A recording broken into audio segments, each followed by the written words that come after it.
अस्सलाम वालेकुम दोस्तों, क्या हाल चाल है। ये देखिए जितनी भी गाड़ियां ना वो सिर्फ एक शॉप पे खड़ी हैं और वो है अल शवारमा।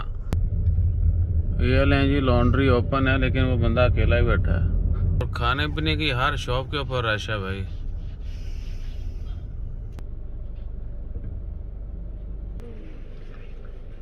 हाँ जी दोस्तों, तो भाई यहाँ जितनी भी है ना शवारमा स्पेशली ड्राइव थ्रू बहुत रश है।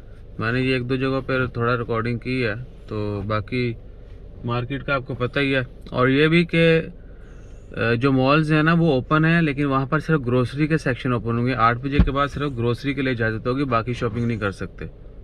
कुछ दोस्तों ने कमेंट किया था कि भाई यार मॉल तो ओपन है 8 बजे, तो बाद भाई बिल्कुल ओपन है, आप ओपन रख सकते हैं। इवन के बाकी ये शॉप्स भी ओपन है। ओपरा में कुछ मोबाइल शॉप्स भी ओपन थी, तो मेजोरिटी ने क्लोज कर दिए, क्योंकि जब कस्टमर को डील नहीं करना तो ओपन करके 8 बजे के बाद क्या होगा। तो जिन्होंने अपने कोई काम होंगे वो ओपन रख सकते हैं। सो इंशाअल्लाह खैर शेयर करते रहेंगे। अपना ख्याल रखिए, दुआ में याद रखिए। जज़ाकल्लाह, अल्लाह हाफिज़।